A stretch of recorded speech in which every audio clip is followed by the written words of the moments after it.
ಒಂದು ಇವತ್ತು ಬೆಳಿಗ್ಗೆ ಮಾನ್ಯ ಯಡಿಯೂರಪ್ಪ ಅವರ ನೇತೃತ್ವದಲ್ಲಿ ಮತ್ತು ರಾಜ್ಯಾಧ್ಯಕ್ಷರು ವಿಜೇಂದ್ರ ಅವರ ನೇತೃತ್ವದಲ್ಲಿ ಇವತ್ತು ಬೆಳಿಗ್ಗೆ ಅಮಿತ್ ಶಾ ಜಿಯವರನ್ನ ಭೇಟಿಯಾಗಿದ್ವಿ ಮತ್ತು ರಾಷ್ಟ್ರೀಯ ಅಧ್ಯಕ್ಷರಾದಂಥ ನಡ್ಡಾಜಿಯವರನ್ನ ಭೇಟಿಯಾಗಿದ್ವಿ ಮತ್ತು ಎಲ್ಲರ ನೇತೃತ್ವದಲ್ಲಿ ಏನೊಂದು ಇಡೀ ರಾಜ್ಯದಲ್ಲಿ ಭಾರತೀಯ ಜನತಾ ಪಾರ್ಟಿ ಕಾರ್ಯಕರ್ತರಿರ್ಬೋದು ನಾಯಕರಿರ್ಬೋದು ಅವರೆಲ್ಲರ ಒಂದು ಅಪೇಕ್ಷೆ ಜಗದೀಶ್ ಶೆಟ್ಟರ್ ವಾಪಸ್ ಬರಬೇಕು ಅಂತ ವಾಪಸ್ ಬರಬೇಕು ಅನ್ನುವಂಥದ್ದು. ಆ ಹಿನ್ನೆಲೆಯಲ್ಲಿ ಕಳೆದ 8-9 ತಿಂಗಳಿಂದ ಭಾಳಷ್ಟು ಚರ್ಚೆ ನಡೀತಾ ಇದೆ. ಭಾಳಷ್ಟು ಜನ ಅಪ್ರೋಚ್ ಆಗಿದ್ದಾರೆ ಮತ್ತು ವಿಜೇಂದ್ರ ಅವರು ಅಧ್ಯಕ್ಷರಾದ ಮೇಲೆ ಅವರು ಸದಗಿ ಪ್ರಸ್ತಾವನೆ ಇಟ್ಟರು.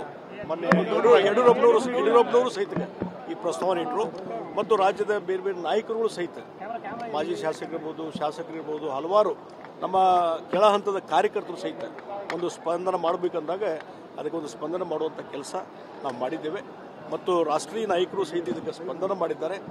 ಅವರು ಸಹಿತ ನೀವು ವಾಪಸ್ ಬರ್ರಿ ಅನ್ನುವಂಥ ಮಾತನ್ನು ಹೇಳಿದಾಗ ಇವತ್ತು ಎಲ್ಲರ ಒಂದು ಅಭಿಪ್ರಾಯ ಹಿನ್ನೆಲೆಯಲ್ಲಿ ಇವತ್ತು ಭಾರತೀಯ ಜನತಾ ಪಾರ್ಟಿಗೆ ಅದು ನಮ್ಮ ಮನೆ, ಇದು ಮೊದಲಿಂದು ನಾವು ಹೇಗೆ ಕಟ್ಟಿ ಬೆಳೆಸಿದಂಥ ಮನೆ, ಆ ಮನೆಗೆ ವಾಪಸ್ ಬಂದಿದ್ದೇನೆ.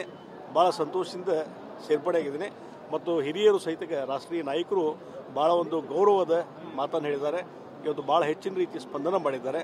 ಹೀಗಾಗಿ ನಾನು ಇವತ್ತು ಭಾಳ ಸಂತೋಷದಿಂದ ಭಾರತೀಯ ಜನತಾ ಪಾರ್ಟಿ ಸೇರ್ಪಡೆಯಾಗಿದ್ದೇನೆ ಮತ್ತು ಭಾರತೀಯ ಜನತಾ ಪಾರ್ಟಿ ಶಕ್ತಿಯನ್ನು ವೃದ್ಧಿಸಲಿಕ್ಕೆ ಎಲ್ಲ ರೀತಿ ಕೆಲಸ ಮಾಡ್ತೀನಿ ಮತ್ತು ಭಾಳ ಮುಖ್ಯವಾಗಿ ಇವತ್ತು ಸೇರ್ಪಡೆ ಆಗಲಿಕ್ಕೆ ಭಾಳ ಮುಖ್ಯವಾಗಿ ಇವತ್ತು ನರೇಂದ್ರ ಮೋದಿಜಿಯವರು ಅವರ ನಾಯಕತ್ವ ಇವತ್ತು ದೇಶಕ್ಕೆ ಭಾಳ ಒಂದು ಬಲಾಢ್ಯ ಶಕ್ತಿಯನ್ನು ಕೊಟ್ಟಿದೆ. 10 ವರ್ಷಗಳ ಕಾಲ ಪ್ರಧಾನಮಂತ್ರಿಗಳಾಗಿ ದೇಶವನ್ನು ಇಡೀ ವಿಶ್ವದಲ್ಲೇ ಒಂದು ಪವರ್ಫುಲ್ ಕಂಟ್ರಿ ಆಗುವ ರೀತಿಯಲ್ಲಿ ಅವರು ಶ್ರಮ ಹಾಕಿದ್ದಾರೆ.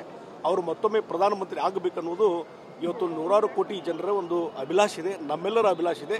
ಆ ಹಿನ್ನೆಲೆಯಲ್ಲಿ ಇವತ್ತು ನರೇಂದ್ರ ಮೋದಿಯವರು ಮತ್ತೊಮ್ಮೆ ಪ್ರಧಾನಮಂತ್ರಿ ಆಗಬೇಕು, ದೇಶಕ್ಕೆ ಒಂದು ಸುರಕ್ಷತೆ ಮತ್ತು ಹೆಚ್ಚಿನ ರೀತಿಯಾದಂಥ ಒಂದು ಶಕ್ತಿ ಕೊಡಲಿಕ್ಕೆ ಅವರ ನೇತೃತ್ವ ಬೇಕು ಅನ್ನುವಂಥ ಕಾರಣ ಮೇಲೆ ಅದಕ್ಕೂ ಸಹಿತ ಇವತ್ತು ಭಾರತೀಯ ಜನತಾ ಪಾರ್ಟಿ ಸೇರ್ಪಡೆ.